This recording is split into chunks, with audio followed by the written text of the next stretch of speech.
Boa noite a todos. Nós vamos tentar ser pontuais.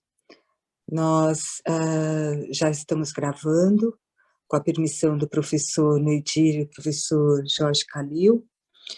É com imenso prazer que iniciamos agora, em 2022, as sessões de webinars do Departamento de Coração, trabalhando em conjunto com a diretoria, com Gustavo Fernanda Ticchi e os membros da equipe do Departamento de Transplante de Coração, o professor Neidir, o Sandrigo, o Ronaldo e o Reinaldo, para darmos prosseguimento e expansão a esse departamento de transplante que há anos vem tentando aperfeiçoar no cuidado dos pacientes transplantados de coração. Para dar início, então, à nossa série, nós convidamos o professor Neidir, que foi professor emérito da Faculdade de Medicina, foi professor titular de cirurgia cardíaca, para dar uma visão geral sobre o xenotransplante, e o professor Jorge Calil, professor titular de imunologia, ambos da Faculdade de Medicina da Universidade de São Paulo, e atuantes no Instituto do Coração, da Faculdade de Medicina da Universidade de São Paulo. Então, é com grande honra e prazer que damos início, então, a essa sessão, e o Dr. Fernando Ticchi, membro da diretoria da BTO, e eu moderando, então, essa sessão. Então, professor Neidir, por favor, a palavra é sua. Boa noite a todos. Eu quero agradecer à diretoria da Associação Brasileira de Transplante de Órgãos, em nome de seu digno representante aqui, o Dr. Fernando Ticchi.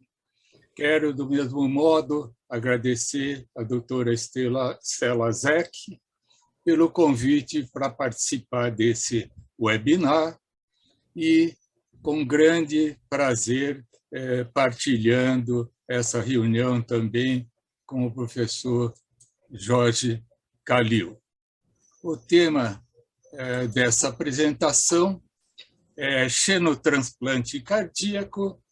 Esse é um tema que sempre despertou grande interesse e que ganhou uma atualidade muito maior com o transplante realizado pelo Dr. Bartley Griffin alguns meses atrás.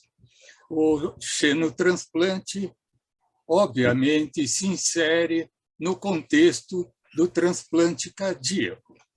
E o transplante cardíaco é uma das opções mais importantes para tratar a insuficiência cardíaca avançada, controversamente chamada de refratária, ou seja, aquela insuficiência cardíaca em que o paciente não responde à plena terapia medicamentosa, que já foi submetido a algum procedimento paliativo, como a ressincronização cardíaca, eventualmente até a um paliativo à correção da insuficiência mitral secundária, e pacientes que não são elegíveis para algum procedimento cirúrgico de correção de valvopatia, revascularização, reconstrução ventricular,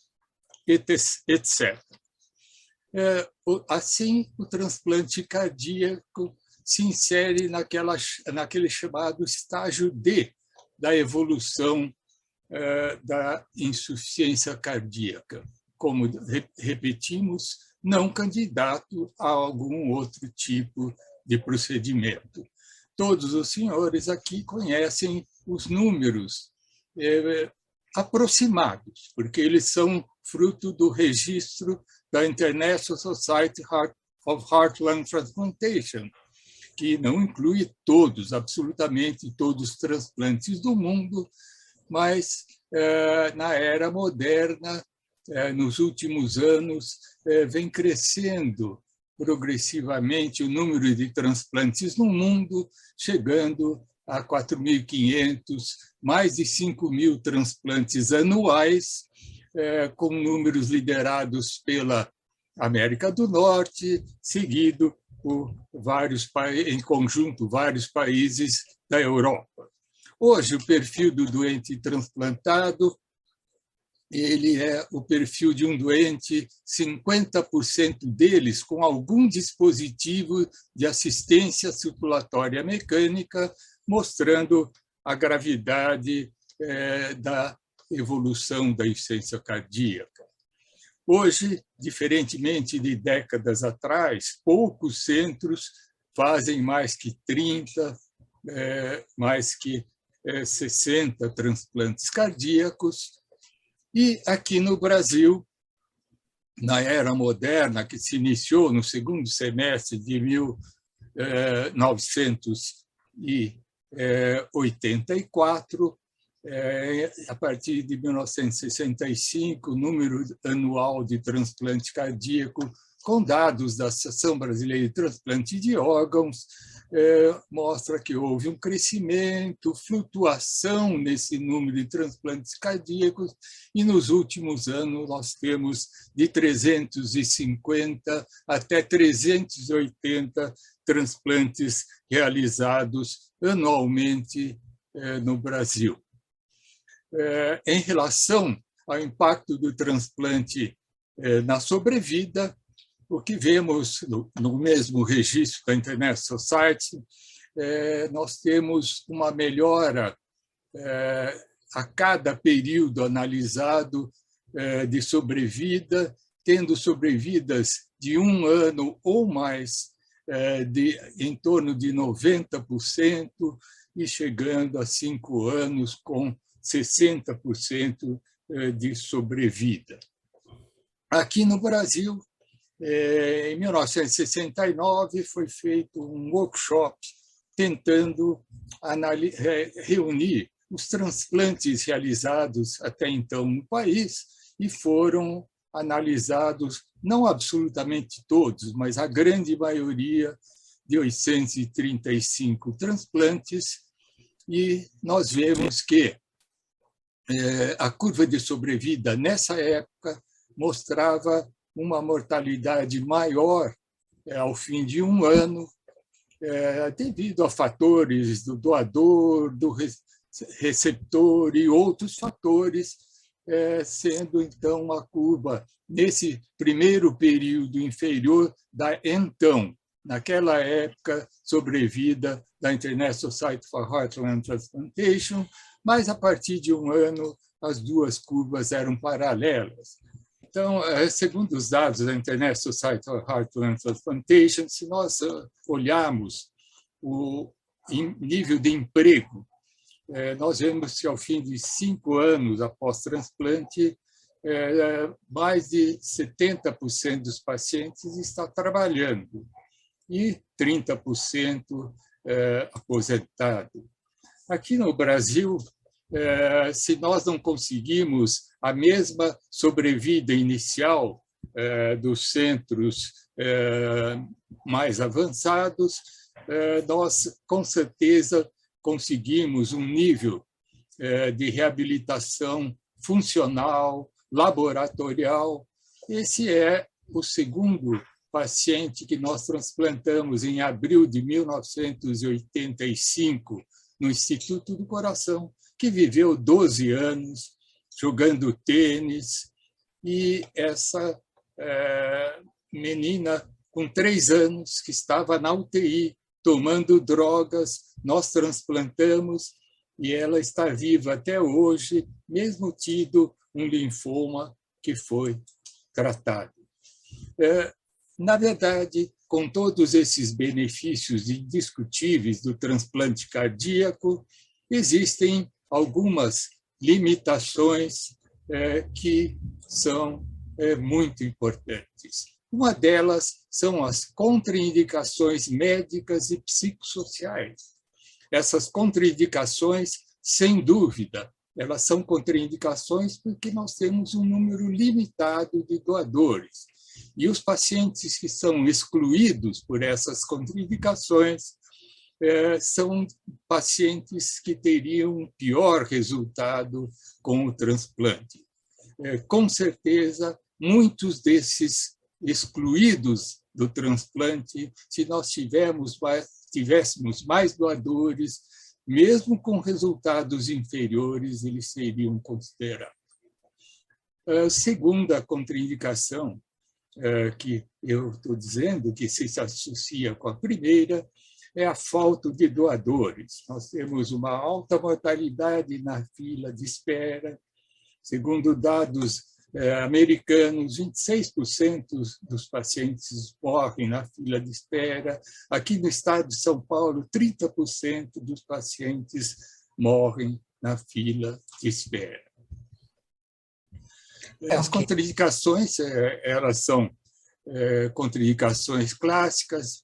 Muitas delas hoje têm sido superadas, como transplante de paciente com certos graus de diabetes, neoplasias que estão curadas e assim por diante. Na verdade, se nós olhamos a população do Brasil, uma estimativa seria que nós deveríamos fazer mais de 1.600 transplantes anualmente. Obviamente, com todas as peculiaridades, longas distâncias, regiões que não têm acesso a centros maiores, nós nunca vamos fazer 1.600 transplantes por ano, mas, com certeza, nós estamos fazendo muito menos por falta de doadores. Quais seriam as perspectivas para aumentar esse pool de doadores? Uma delas seria a recuperação do coração doador com perfusão de sangue. Existem dispositivos que ainda hoje já foram mais empregados para recuperar um doador chamado limítrofe, ou em inglês, marginal. Se nós temos um doador com pequenas anormalidades, uma comunicação interatrial, interventricular, que possa ser corrigível, essas doenças podem ser corrigíveis e o doador aproveitado. Alguns autores americanos fizeram revascularização miocárdia e transplantaram o paciente. A melhora de preservação do doador, podendo fazer um transporte mais longo à distância, novas soluções de preservação, também pode aumentar esse pool de doadores. E, inclusive, em outros órgãos mas já foram relatados transplante cardíaco com doador com coração parado, que foram recuperados e servindo para doação de transplante cardíaco. Mas, sem dúvida, o xenotransplante seria a alternativa que permitiria uma quantidade ilimitada de doadores. E é o sistema de perfusão ex vivo que já foi utilizado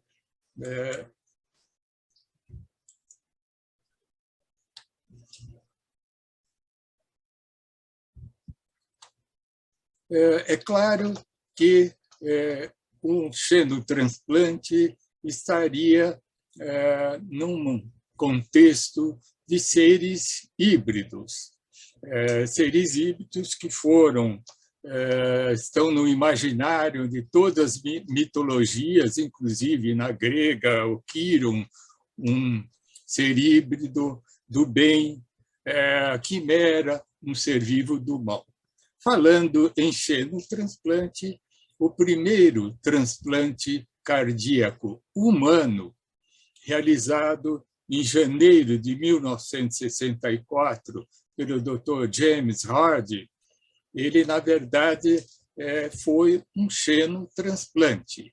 Nas palavras do Dr. Hardy, ele pretendia fazer o transplante entre seres humanos, mas o doador não piorou na mesma velocidade que o receptor e ele usou o coração de um babuíno para fazer o transplante no paciente. O coração bateu poucas horas e a morte foi atribuída a um coração muito pequeno, e esse transplante pioneiro, esse xenotransplante em janeiro de 64, não teve uma boa repercussão para o Dr. James Hart, que era um pioneiro que já tinha, no ano anterior, feito o primeiro transplante de pulmão. O xenotransplante teria vantagens extraordinárias, ali ilimitada disponibilidade de órgãos, uma operação programada, a prevenção de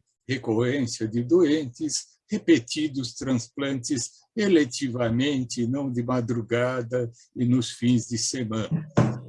As desvantagens seriam as zoonoses, a preocupação que a imunossupressão pudesse trazer novas doenças. O xenotransplante passou a ser cogitado, inclusive, na Inglaterra. Havia um transplantador de coração, John Woolworth, que se envolveu com o desenvolvimento de suínos transformados, como o professor Khalil vai mostrar, e o governo britânico impediu prosseguir com esse estudo. É claro que podem sociedades protetoras dos animais, quando isso se tornar uma prática, se opor às grandes diferenças imunológicas e um aspecto que não é muito considerado, a incompatibilidade fisiológica. O porco, que é um animal de eleição, ele é quadrúpede e nós somos bípedes. E a temperatura do porco é de 38 graus, a nossa de 28. A escolha do porco é o potencial muito grande de procriação, 5, 6 filhotes, o babuíno 1 a 2, a demora do babuíno chegar à vida adulta, 9 anos, 6 meses no porco, o tamanho inadequado no macaco babuíno e adaptado no porco. Aliás, tem que fazer uma adaptação do tamanho do porco, o professor Khalil pode falar disso. A semelhança anatômica, é claro que no babuíno é muito próxima, no porco é moderadamente próxima. No babuíno é necessário a tipagem sanguínea, no porco provavelmente não. A experiência em manipulação gênica é nenhuma no macaco, grande no porco. A disponibilidade de animais, é claro que é grande no porco. E criar os macacos, eu fui testemunha quando, na Universidade de Stanford, eles começaram a fazer a pesquisa experimental para o transplante coração-pulmão. Era uma dificuldade o manejo dos macacos do subsolo da então Universidade de Stanford. E o risco de zoonose no macaco, todos sabem que o macaco é muito sujeito a viroses e o porco menos. É claro que a distância, a evolução das espécies entre o ramo que veio a dar os mamíferos placentários, inclusive o porco, e o ramo que veio dar os macacos do Novo Mundo, os macacos do Velho Mundo, é muito grande. Nós estamos falando de 30 milhões, 40 milhões de distância na evolução das espécies. As barreiras para o sucesso do transplante são muito grandes e começam com inibir a resposta imunológica inicial, com perda inicial do órgão, que pode ser feito com depressão de anticorpos, inibição do complemento, para ultrapassar a rejeição aguda, hiperaguda, e depois os passos seguintes serão a rejeição aguda vascular e uma expectativa no xenotransplante, como vai ser a rejeição celular e mesmo a rejeição crônica, doença vascular do enxerto, que é um grande problema. O professor Jorge Calil vai falar melhor os aspectos da rejeição hiperaguda, as abordagens para a aceitação do órgão, a manipulação gênica, começando pela deleção do gene que expressa a galactosil alfa-1 3-transferase, que produz o antígeno mais importante de rejeição do xenotransplante, que é a GAL, e as outras estratégias para permitir o xenotransplante.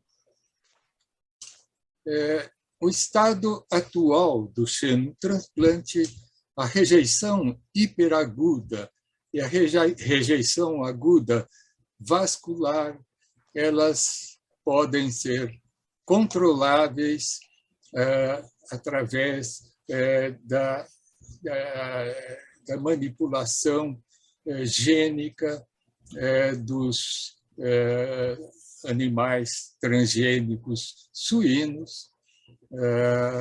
Essas várias intervenções, então, permitem, e a sobrevida já experimental de transplante de coração suíno para babuínos vem aumentando, mas nós não sabemos como vai ser a rejeição celular, a doença vascular do enxerto e o papel das zoonoses, das barreiras fisiológicas. Os recentes avanços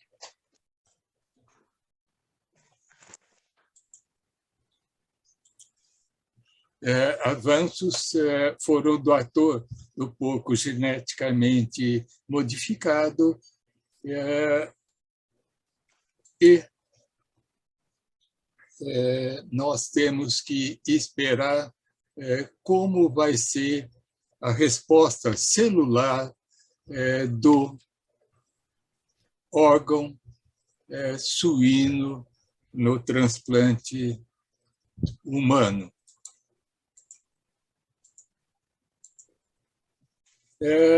Esses experimentos de transplante suíno para o transplante para o macaco babuíno mostraram um aumento da sobrevida com as várias intervenções e hoje a sobrevida de coração de suíno modificado para o macaco babuíno está em mais de 60% de sobrevida de 6 meses ou mais. A pergunta que eu deixo para o professor Jorge Calil e para os outros, com os suínos com deleção do gene da galactosil alfa-1 3-transferase, as outras manipulações gênicas, será que os órgãos suínos podem ser melhores que os órgãos humanos? Repetindo uma frase muito conhecida do Henry Ford, se eu tivesse perguntado às pessoas o que eles queriam, provavelmente eles teriam respondido: cavalos mais velozes. O transplante,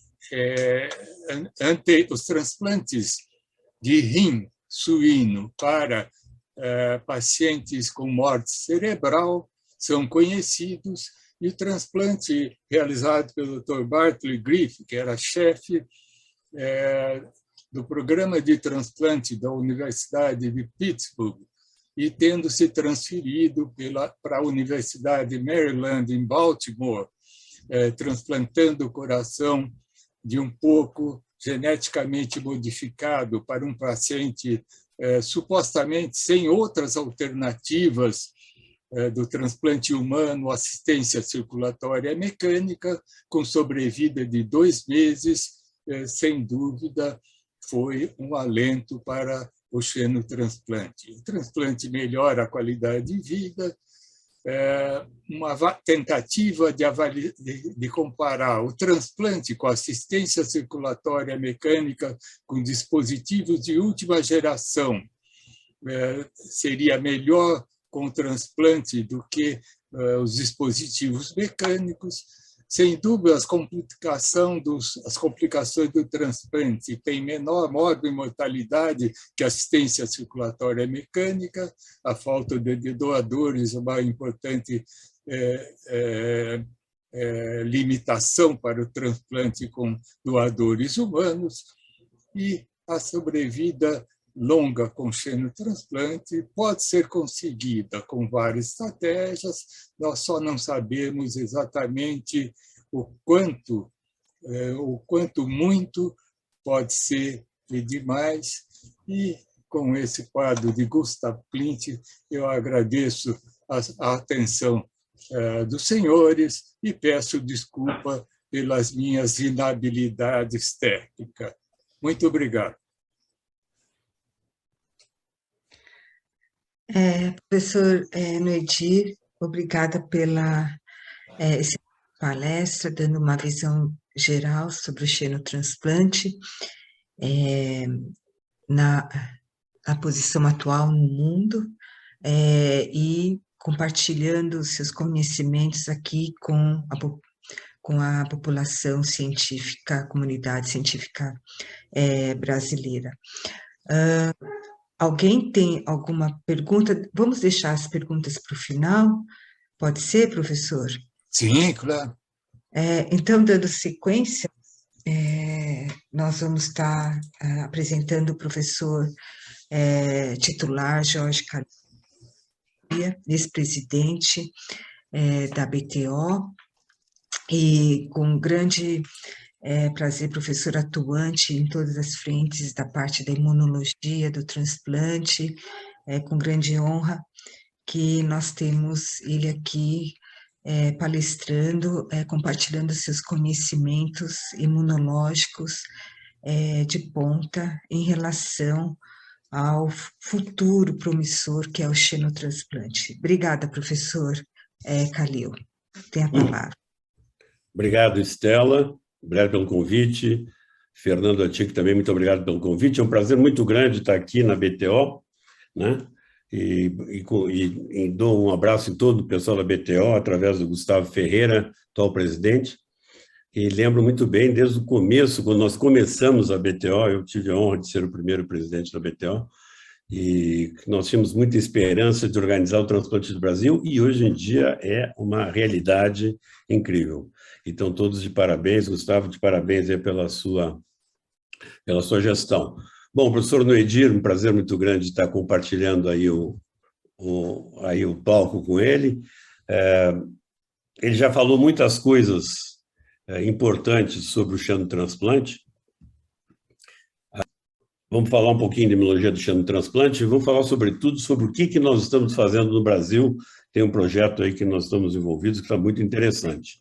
Não vou falar mais sobre a história, por que nós estamos usando suínos e não primatas. O professor Noedir já falou muito bem. Vamos entrar direto no problema imunológico, que é o seguinte: se nós colocarmos uma célula de suíno em contato com os humanos, pode ser através de uma ilhota, de um coração ou de um rim, várias coisas acontecem, né? A primeira coisa que acontece é que nós temos os anticorpos naturais anti-Gal, que nós vamos conversar daqui um pouquinho. O Gal é como se fosse um grupo sanguíneo, e nós somos discordantes dos porcos, ou seja, nós temos os açúcares que nós temos nas nossas células são muito diferentes daqueles que tem nos porcos, e nós temos o que a gente chama de anticorpos naturais, IgM e IgG, que destroem. É como incompatibilidade de grupo sanguíneo, se a gente colocar um porco sem ter sido feito nenhum tipo de tratamento. É que nem grupo sanguíneo, destruição hiperaguda na hora. Além disso, nós temos a imunidade inata, que tem uma série de atividades também que são importantes. Nós temos aí toda a parte de trombofilia, que é desencadeada, nós temos neutrófilos e monócitos que também vêm para esse lugar, um complemento, e destroem a célula. Então, nós temos, se colocarmos um animal sem nenhum tipo de tratamento, destruição primeira, por rejeição hiperaguda, mas também nós temos toda a imunidade inata. Depois eu digo para você ou amanhã. A imunidade inata que está sempre funcionando. Então, a rejeição hiperaguda, como eu disse para vocês, se dá por anticorpos anti-Gal. Vocês vão ver que tem outros açúcares também que são importantes. E que são... Por que anticorpos naturais? Porque nós não precisamos ser imunizados para fazer esses anticorpos. É que nem o grupo sanguíneo. O indivíduo que é A tem anticorpos anti-B. E nós temos anticorpos contra uma série de açúcares.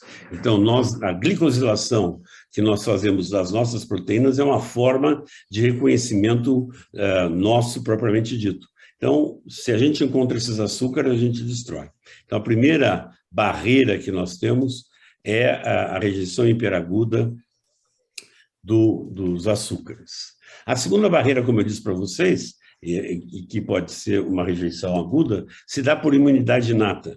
Nós temos secreção de interferon e L1-beta, que é uma citocina inflamatória. Isso se dá pelo reconhecimento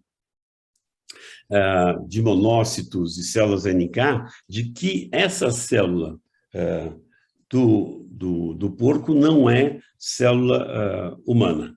E desenvolve, então, como eu disse, uma imunidade inata, que é muito importante também, que nós temos que segurar. Depois, nós temos as rejeições mais clássicas, né, que são ligadas à imunidade adaptativa, em que nós podemos ter anticorpos, nós vamos ver isso mais adiante, anticorpos que o indivíduo faz por transfusão sanguínea, ou por gravidez, que seja contra o sistema HLA, que é o sistema próprio humano, e que dá reação cruzada com SLA, mas nós também temos a possibilidade de termos uma reação por linfócitos T, né, reação por linfócitos T, que a gente tem normalmente nos transplantes, tanto uma como a outra. Então, essa imunidade contra o transplante pode ser feita através do reconhecimento dos antígenos MHC, de uma forma direta ou indireta. Eu não vou entrar demais nessa imunologia, mas, se vocês quiserem, a gente pode discutir depois, porque eu quero discutir vários outros assuntos. Então, se nós pegarmos o rim de um suíno e tentarmos injetar, primeiro problema, a rejeição hiperaguda, depois nós temos a rejeição vascular aguda, a rejeição celular e a rejeição crônica. Nós temos que dar um jeito de controlar tudo isso para que dê certo esse transplante. Então, uma das coisas que se pode fazer, né, para que a célula do órgão transplantado não seja eliminada rapidamente, além do problema do grupo sanguíneo que eu falei para vocês, nós podemos introduzir genes no animal, no porco, fazer knock-in de genes, de tal forma que esses genes possam parar o sistema imune. Né? Uma das formas de fazer isso é através de parar o sistema imune da imunidade inata. E tem essa molécula aqui, ó, CD47, que você pode fazer o knock-in, que é a molécula chamada de que os americanos chamam de don't eat me, ou seja, para que os macrófagos não comam essa célula através dos seus receptores que reconhecem essa molécula do CD47. Então, isso é uma forma que se tem, então, fazendo knock-in, de transformar o animal para que ele não faça a rejeição já para a imunidade inata. Mas o grande problema, como eu disse para vocês, diz respeito às rejeições hiperagudas no xenotransplante. E se dão, o mais importante deles são os anticorpos anti-alfa-gal, que é um açúcar que faz parte de todas as nossas glicoproteínas. E o que nós sabemos é que os animais superiores, eles têm alfa-gal, e os animais inferiores não, e isto faz com que... Desculpe, os inferiores têm o alfa-gal, os superiores não têm, e quando você coloca o órgão dá essa rejeição que nós falamos. E esses grupos, o alfa-gal, é simplesmente, como eu falei para vocês, é grupo sanguíneo, nós temos o grupo sanguíneo O, que nós temos aqui uma fucose ligada a uma galactose, uma N-acetilglucosamina e uma outra galactose. O grupo A é uma pequena modificação em que nós temos uma N-acetilglucosamina em cima da base O. O B, nós temos uma galactose na base B e o alfa-galactose dos animais, dos porcos, é esta configuração aqui, né? Só não tem essa fucose, o que faz com que ele seja reconhecido como estranho e a gente tem essa rejeição hiperaguda. Na verdade, existem 3 resíduos de açúcar no porco e que a gente tem que eliminar. O mais importante, eu falei para vocês, né, que é o GAL, que é a alfa-galactose, né, que é mais importante açúcar nas proteínas e nos lipídios dos porcos, mas tem também o beta-1,4-N-acetilgalactosamina, que é um açúcar importante, e um outro que só não tem em humanos, que é N-gliconilneuramina. Então, esses 3 açúcares estão presentes em células de suínos e que nós temos que dar um jeito de fazer com que as enzimas que colocam esses açúcares nas proteínas, nas glicoproteínas, desapareçam para que a gente não faça essa rejeição hiperaguda. Bom, existe uma progressão dos xenotransplantes que foi muito grande nos porcos em primatas e humanos, né? Antes de 1980, a sobrevida dos órgãos era muito pequena, porque nós tínhamos essa rejeição hiperaguda que eu mostrei para vocês, aí se começou a trabalhar na absorção desses anticorpos, aí começou a aumentar de minutos para horas, né, quando a gente fazia essa absorção de anticorpos.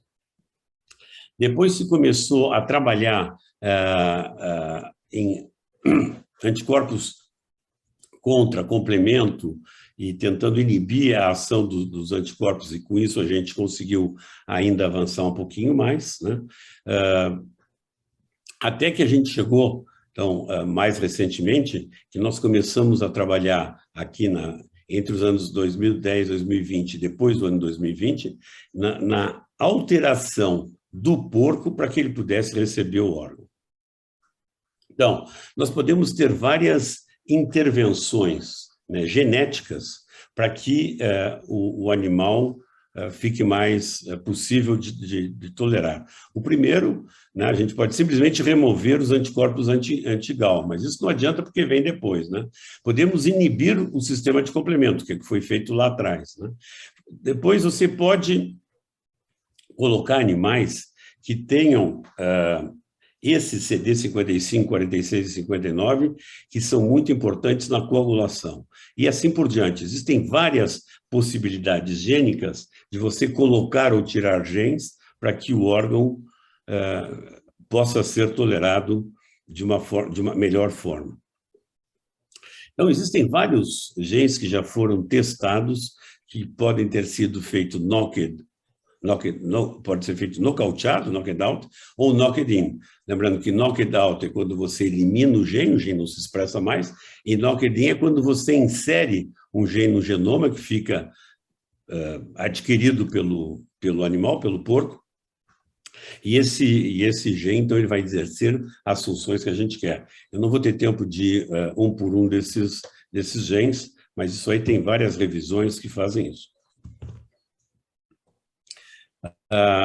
Como é que a gente faz isso? Então, hoje em dia, a gente, graças a CRISPR-Cas9, você pode fazer modificações dirigidas, né? Especificamente num ósseo do animal, e depois você injeta esse DNA que está modificado num ovo fertilizado, coloca no animal e você vai ter um animal transgênico. Então, os transgênicos é a forma que se tem de chegarmos num animal que possa ser transplantado. Existem vários genes, como eu falei para vocês, então tem que ser nocauteados, né? Os mais importantes deles é o anti-alfa-gal, o CMAH e o beta-4 glucose. Todos esses são para, como eu falei, para inibir açúcares, mas também uma outra preocupação são os PERVs. Os PERVs são esses vírus que são incorporados no genoma do suíno, né? Que são, então, porcine endovirus, né? E que podem eventualmente ser ativados, embora todos os estudos feitos até agora mostraram que esses PERVs não são ativos quando é feito o transplante. E tem também as questões ligadas ao fator de von Willebrand, porque o fator von Willebrand do animal, ele pode desencadear todo o processo de coagulação inflamatório quando entra em contato com o humano. E existem vários outros animais transgênicos que estão sendo testados, como eu disse, em knock-in. Então, sejam eles de inibição de complemento, né? Inibição da coagulação, que é extremamente importante para o transplante cardíaco. Desculpe. Toda a parte ainda da coagulação com a trombomodulina, que é muito importante. Existem genes anti-inflamatórios, o mais importante, hidroxigenase 1, o HO1, muito importante, e está sendo também estudado. Existe a possibilidade de tentar colocar moléculas que sejam imunossupressoras, como anti-CD2, anti-CTLA4, e, como eu falei para vocês, de colocar o CD47 para inibir a fagocitose das células. E eu já falei para vocês também rapidamente sobre a questão da interferência do RNA de interferência para inibir os PERVs, e também toda a parte dos genes de MHC que podem ser alterados ou não para diminuir a rejeição, sobretudo celular. Então, a ideia é transformar o porco em que seja semelhante, digamos, ao homem em vários aspectos para evitar as rejeições, tanto aguda como as rejeições crônicas. Eu vou falar, então, sobre o projeto que nós temos aqui no Brasil, em que nós estamos trabalhando em suínos geneticamente modificados, utilizando a enzima Cas9. Então, a ideia é pegar animais selvagens e, através de técnicas, então, de CRISPR-Cas9, nós pegarmos células desse animal que são positivos para esses genes que codificam para esses açúcares, utilizando, então, a enzima, a gente quer nocautear esses genes de tal forma que a gente consiga células que sejam negativas. Então, essas células que são negativas para essas enzimas, a gente faz uma transferência nuclear somática, de tal forma que a gente pode depois ter um porquinho que não tem essas enzimas, então não vai ter esses açúcares. São os animais nocaute. Então, nós estamos trabalhando já há algum tempo, tivemos alguns investimentos já que foram feitos por uma farmacêutica, mas também pela FAPESP, e nós estamos aqui num pipeline de desenvolvimento, e que vocês vão ver onde é que nós estamos aqui um pouquinho.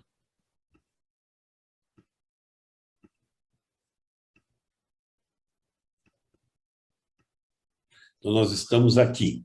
Nós já conseguimos coletar as amostras, validamos os monoclonais, validamos o método de trabalhar com a CRISPR-Cas9, validamos como é que a gente gera, a gente testa se está nocauteado ou não, e fizemos a geração das primeiras células nocauteadas. E agora o que nós precisamos fazer é a clonagem animal. Eu vou mostrar isso para vocês. Então, em 2021, nós fizemos esse nocaute, mas o que nós vamos querer também fazer, nós queremos fazer o knock-in de 7 genes humanos. E também, depois, nocautear, talvez, os PERV, isso é em discussão interna no grupo, porque talvez não precise. Então, na geração de células nocaute, o primeiro a fazer isso foi Tector, dos Estados Unidos, em que ele conseguiu uma eficiência baixa no seu nocaute. Nós, utilizando as técnicas de CRISPR-Cas9, nós conseguimos uma eficiência super elevada de células que estavam nocauteadas para esses genes. E o sistema de edição, a gente pega a enzima e coloca com os guias que a gente coloca no RNA, exatamente na posição em que a gente consegue cortar o gene e depois a gente clona e testa por citometria de fluxo. Então, para fazer isto, nós pegamos fibroblastos dérmicos, embrionários, células fetais e células endoteliais, né, de animais que vieram desta produtora de suínos, que é o grupo Água Branca.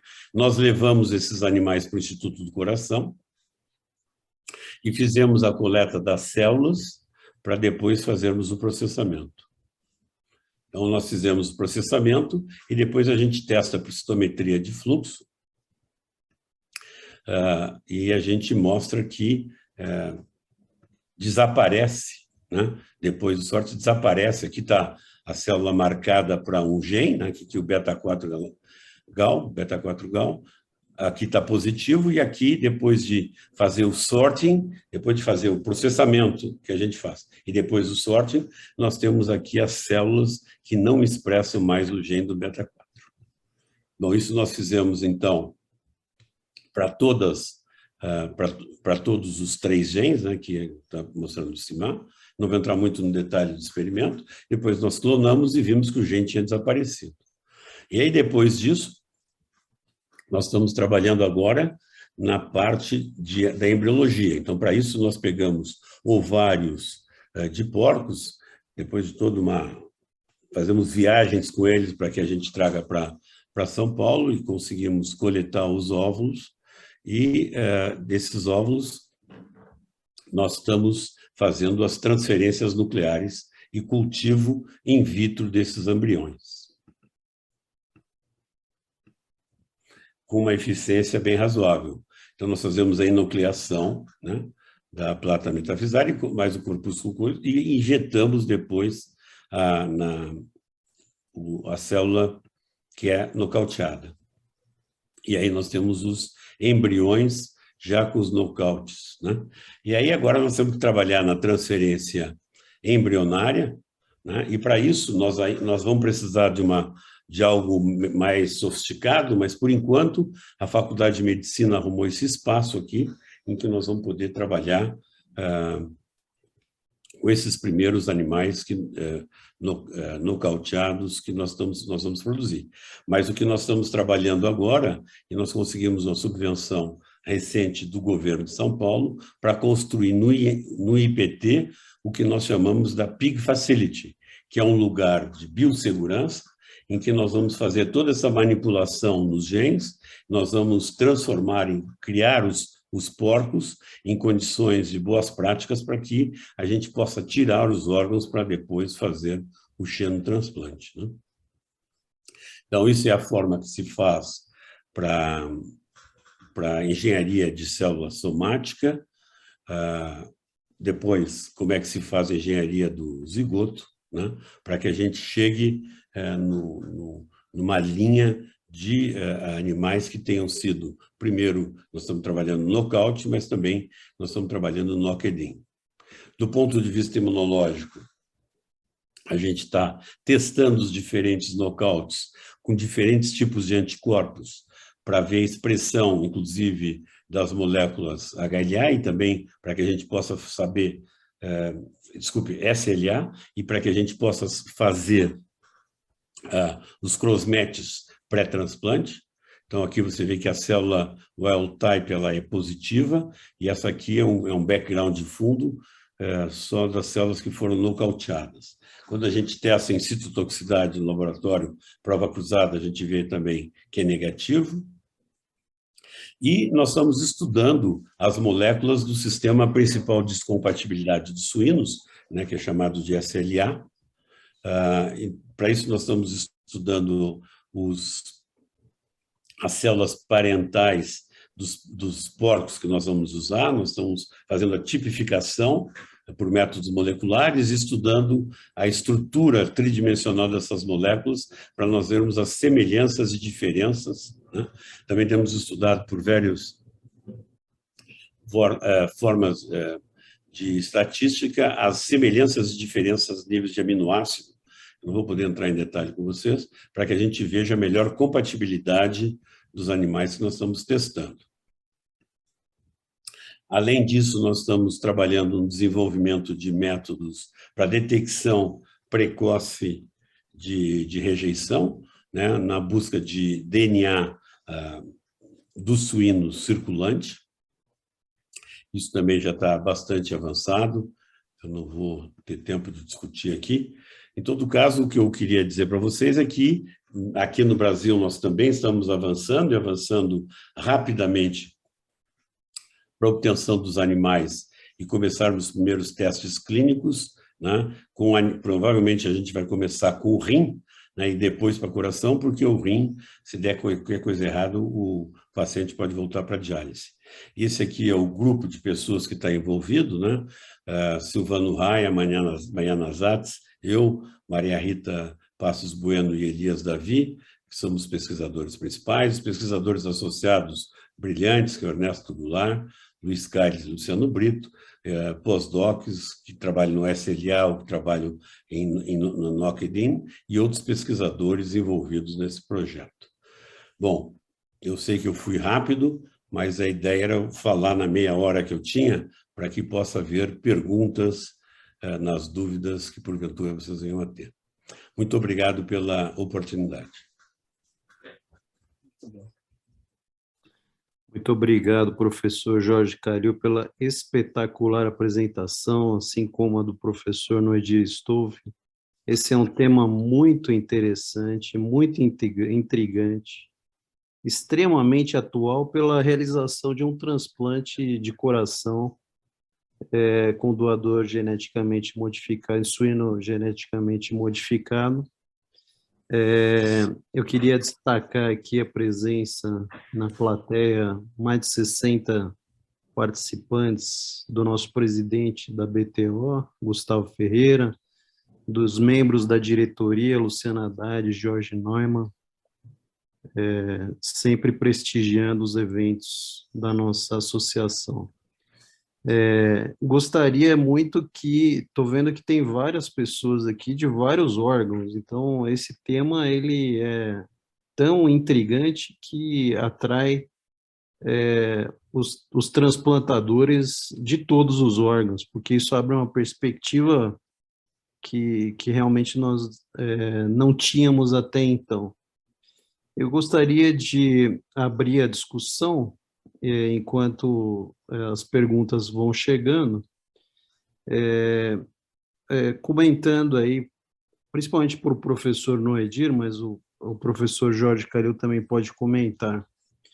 O professor Noedir, ele esteve diretamente envolvido e lembra muito bem, porque já vi aulas sobre a história do transplante cardíaco, quando foi realizado o primeiro transplante cardíaco no mundo, por Christian Barnard, que criou uma revolução. Agora, nós tivemos o primeiro xenotransplante em humanos, realizado há pouco mais de 2 meses. Gostaria que vocês comentassem as semelhanças e as diferenças desses 2 episódios, e se o fato dos pacientes, o primeiro transplante cardíaco em humanos, o paciente faleceu. Esse também faleceu. Se isso não é um fator que pode diminuir o entusiasmo com a tecnologia na população, talvez a medicina atual seja muito diferente daquela em 1967, as expectativas, as diferenças e o que isso pode influenciar no que vem pela frente. Eu acho que tem sido comentada uma similaridade entre o transplante do dia 3 de dezembro de 1967, do Chris Barnard, que eu conheci razoavelmente bem, em que o receptor, o Louis Washkansky, e a doadora, uma jovem atropelada, o Louis Washkansky, viveu 18 dias.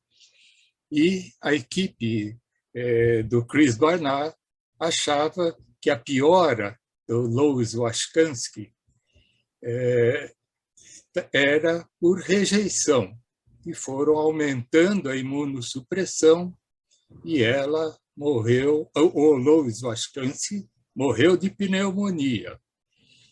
Por outro lado, o transplante realizado pelo professor Zerbini, 5 meses e pouco, no dia 26 de maio de 1968, 5 meses e pouco depois do transplante de Chris Barnard, o transplante realizado pela equipe, chefiada pelo Dr. Zerbini, o receptor viveu 28 dias e morreu de rejeição. Mas a imunossupressão do Chris Barnard, do Dr. Zerbini, era azatioprina, corticoide, e no nosso do Hospital das Clínicas foi associado o soro antilinfocitário. É um cenário totalmente diferente do xenotransplante hoje, realizado por Bartley Griffith lá em Maryland. Eu acho que não dá para comparar. Eu acho que o xenotransplante está absolutamente justificável, sem dúvida. Já foi discutido qual seria o receptor ideal. Seria um doente com comorbidades, com contraindicação nos Estados Unidos, na Alemanha, para assistência circulatória mecânica. Plenamente justificado o xenotransplante. E o fato do transplante do Bartley Griffith ter sobrevivido 2 meses, o do Chris Barnard, do Dr. Zerbini, teve 18 e 28, não é um paralelo. Mas eu acho que foi uma grande vitória, uma grande pioneirismo do Bartley Griffith. E parabéns, o Jorge Cabil está empenhado de ser um centro com porcos transgênicos. Isso é uma maravilha de significado internacional que o Jorge Calil e os demais estão fazendo.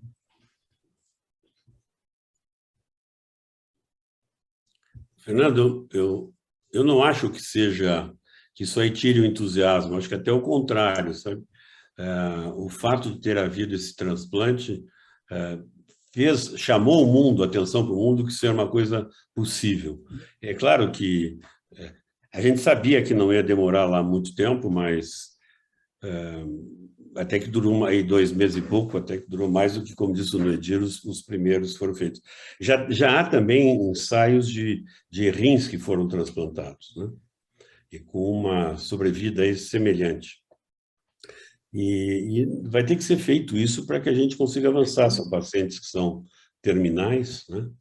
E no transplante de rim, como eu falei, a gente sempre pode voltar para a diálise, né? E pode voltar para uma outra possibilidade. Então, acho que não, acho que ao contrário. Acho que trouxe a atenção do mundo sobre uma questão real e a gente está progredindo, e tem progredido muito.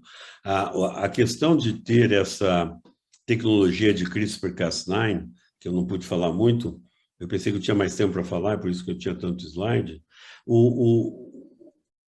modificou completamente o panorama. Nós podemos fazer hoje coisas que não se pensava que se poderia fazer alguns anos atrás. O que chamou a atenção é que eles venceram a barreira da rejeição hiperaguda em humanos, né? Foi um sucesso tremendo, né? Que até então não se conseguia nem passar dessa barreira. Existem algumas perguntas aqui da plateia.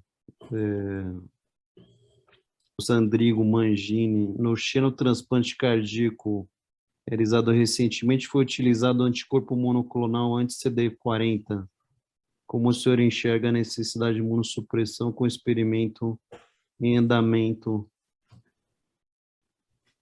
no Brasil? Então, a questão bom, até nós chegarmos na fase clínica, nós estamos aí atentos a ver tudo que existe. O anti-CD40 é uma droga experimental, altamente imunossupressiva, né? E que, sem dúvida, ajudou aí para que tivesse esse tempo de 2 meses de sobrevida. Nós vamos ter que dar uma imunossupressão, sem dúvida, forte, né? Todo mundo que faz xenotransplante sabe disso. Usar o que houver de armas no momento do transplante. O anti-CD40 foi uma tentativa bem interessante, um pouco heróica, porque não tinha sido testado completamente, e que eu acho que teve um resultado razoável. A imunossupressão, sem dúvida, é uma questão, e nós temos discutido já bastante isso com o Elias Davi Neto, que está no grupo. Isso vai de encontro a uma outra pergunta da Juliana Zanuco, né? Como é feita a imunossupressão nesses pacientes? Eu vi na sua aula que você comentou um pouco em relação ao diagnóstico de rejeição, né? Uma tecnologia diferente. Isso. Nós estamos desenvolvendo essa tecnologia, né? Nós queremos desenvolver essa tecnologia para poder ver a rejeição bem no início, que não seja nem muito agressiva, e que, vendo, porque pelas diferenças que tem, que a gente pode detectar do DNA suíno circulante. Quanto à imunossupressão, é isso aí. Nós temos que ter uma imunossupressão muito ativa, depressão de células, utilização de vários monoclonais que podem inibir tanto a imunidade inata como adquirida. Na verdade, o xenotransplante, com tudo que foi absolutamente bem comentado pelo Dr. Jorge Calil, pelo Fernando Attic, ele tem um lado positivo. A monitorização da rejeição ela pode ser feita mais facilmente, um microRNA, monitorar através do microRNA, não é mesmo, Jorge Calil? É isso que estamos trabalhando com detecção de ácido nucleico de suíno e está com uma sensibilidade muito boa. Essa é uma vantagem, além das desvantagens, é claro, do Xeno. Sim, é um desafio científico e tecnológico em todos os aspectos.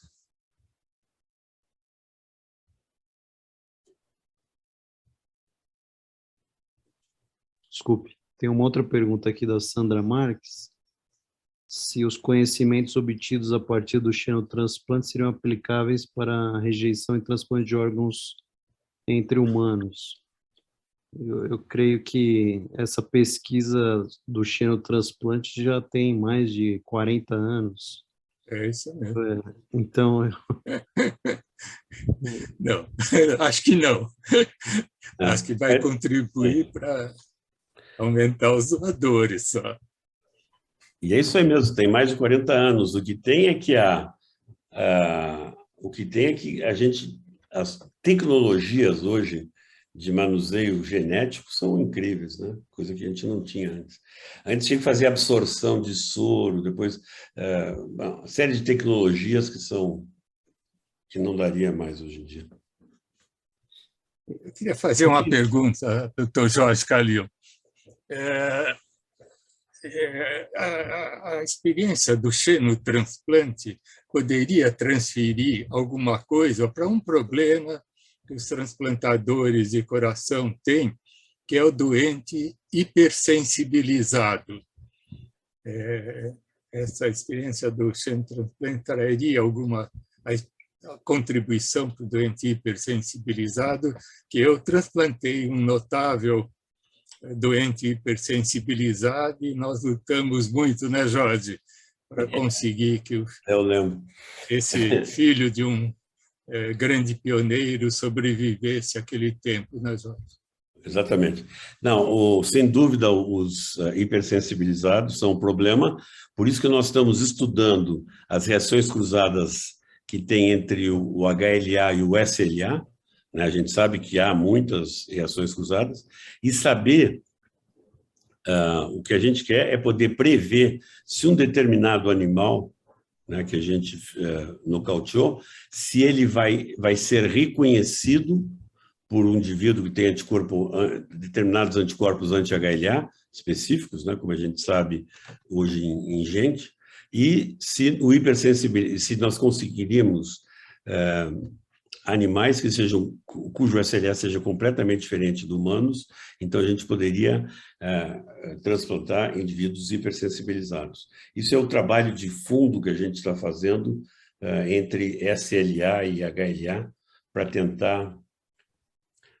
tentar fazer esse tipo de coisa, né? Quer dizer, como é que a gente vai poder transplantar um hipersensibilizado? Ou, por outro lado, como é que nós vamos conseguir um porco que seja suficientemente próximo em termos de SLA e HLA para que fique quase como se fosse um HLA idêntico. E aí existem estudos que nós estamos fazendo de modificações de aminoácidos dentro do SLA e tal, mas isso vai ser, eu acredito que vai ser mais para frente, que a gente vai poder mexer. Por enquanto, nós temos que nocautear os genes, os 3 genes dos açúcares e fazer alguns knock-in que são importantes.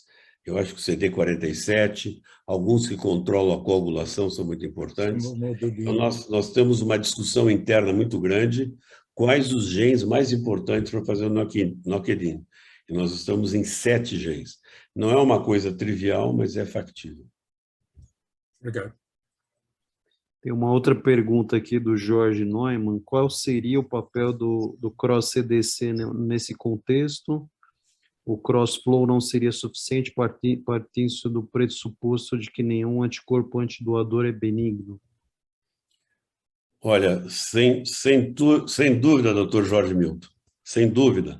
Nós só fizemos o CDC porque nós tínhamos aí as tecnologias funcionando, só para mostrar, mas sem dúvida que nós vamos ter que fazer tudo por citometria de fluxo e, inclusive, nós temos que entender um pouquinho por que os indivíduos com soro normal humano, não sensibilizado, nós tivemos alguma positividade, mesmo com o indivíduo com os 3 açúcares, as 3 enzimas que o açúcar estando nocauteados.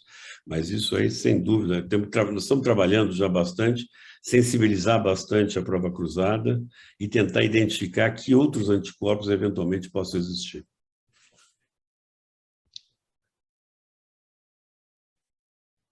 Um abraço, doutor Jorge Milton. Abraço, Neumann. Abraço, presidente Gustavo. O Lauro Vasconcelos está com a mão levantada. Estamos vendo gente antiga aí. Nossa Senhora! Vitor Silva. Algum efeito do knockout e knock-in dessas proteínas de superfície sobre a saúde e desenvolvimento do porco até que esteja pronto para doação? Isso é uma excelente pergunta. Excelente pergunta. Eu tinha medo que nocauteando os açúcares o animal já não fosse viável, mas o que a gente viu até agora é que os animais são viáveis. Então, nós vamos ter que experimentar gene a gene, né, se isso vai tornar o animal inviável. E outra coisa, nós temos que fazer que ele seja viável, e a segunda dificuldade é que ele se reproduza, Porque, idealmente, nós não tínhamos que fazer, não vamos nocautear um animal para um receptor, e sim nós termos uma linhagem de animais que se reproduzam para tirar os órgãos. E isso ainda não é evidente que a gente consiga. Isso vai ter que ser testado, mas é uma excelente pergunta. Não se sabe. Uma pergunta. Professor Jorge Calil, parabéns pela apresentação. Para o futuro, em quanto tempo o senhor, a médio prazo, tem alguma perspectiva de estar sendo realizado esses experimentos que estão sendo feitos em animais para serem aplicados na prática clínica, só para a gente ter uma perspectiva, né? Você sabe que essa pergunta, Stella, é uma pergunta de jornalista, né? Que ele sempre pergunta para o cientista quanto tempo que vai estar. E aí eu tenho que dizer. Quando olha, tem o porco, Jorge Calil? Cadê o meu porco? Em todo caso, na linha de desenvolvimento que eu mostrei ali, nós começaríamos os estudos clínicos em 2024, daqui a 2 anos. Então Conseguir isso seria bárbaro. Uhum.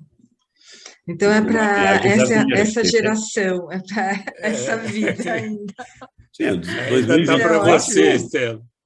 2024 nós ainda vamos estar jogando futebol na rua, né? Ótimo.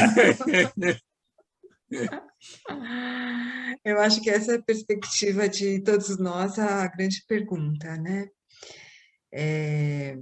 Veja, o chefe do grupo, o professor Silvano Raia, ele vai fazer 92 anos e ele está achando ótimo que ele vai transplantar ainda muita gente. Certo, e até mesmo receber eventualmente, né? O importante não é o ano do carro, é o modelo. Tá certo. Bom, mais uma vez, será que tem alguma pergunta ainda mais? Tem, o Lauro pergunta sobre os vírus. Lauro, sem dúvida, tem a preocupação, e tem, inclusive, os vírus endógenos, né? Você não consegue nem limpar, que são chamados PERVs. O que se observou até agora, em experimentos feitos com primatas não humanos, é que não há reativação desses vírus, não há transmissão de vírus quando você faz o transplante. Então, os PERVs, né, que são iguais aos HERVs que nós temos, os humanos têm, que são esses vírus endógenos, que são incorporados ao nosso ácido nucleico, eles poderiam ser reativados, e até agora não se mostrou que tenham sido reativados em primatas. Existe a observação, sem dúvida, feita em qualquer experimento em humanos, como esses aí tanto de rins como de coração, e nós temos pensado se, independentemente de qualquer coisa, a gente pudesse nocautear esses vírus. Ele falou alguma coisa aqui. Trabalhou com perto do David Sachs, né? O David Sachs é um dos que mais trabalham nessa questão da utilização dos porcos para xenotransplante, e ele tem todo um grupo lá, uma teoria de também injetar uma parte do timo do porco para induzir tolerância. Ele tem uma questão de indução de tolerância também que é bastante interessante, mas que precisa se demonstrar. Muito bom. Eu acho que já pelo adiantado da hora, senão os palestrantes vão ficar sem o jantar, e o Fernando também. Nós queremos agradecer, a BTO agradece mais uma vez aos professores pelas excelentes, brilhantes palestras, Fernando representando a diretoria da BTO, aos que atenderam a esse webinar, a todos os que estavam juntos com a gente na plateia. Então, mais uma vez, professor Noedir e professor Jorge Calil. Muito obrigada pela participação. Esperamos contar com os professores em próximos webinars. O próximo, para vocês estarem já se programando, vai ser dia 10 de maio, em que nós vamos conversar um pouco sobre doador Covid, em que o Ronaldo Honorato vai falar a casuística da literatura, e a professora Tânia Strabelli vai comentar sobre os cuidados do receptor, e o Marcelo Jatene e o Sandrigo Mangini vão estar moderando a sessão do webinar. Então, marquem a data, dia 10 de maio. Muito obrigada, então, mais uma vez. Fernando, quer comentar alguma coisa? Não, eu achei que foi espetacular, aprendi muito aqui com os grandes professores aí. Fantástico. Aprendi muito. Fantástico. Bom, eu agradeço o Fernando, Estela, Gustavo, muito bom ter visto aí velhos amigos e velhos colaboradores. Antigos. Antigos. Amigos antigos. Velhos não, antigos. Antigos. Muito obrigado. Eu agradeço Gustavo, Fernando Atique, Estela Zeca, por essa oportunidade de aprender muito e de ver antigos amigos. Antigo. Muito bom. Então, tá bom, gente. Boa noite, então. Estamos nos despedindo. Até o próximo. Obrigada. Ok. Um abraço. Obrigado.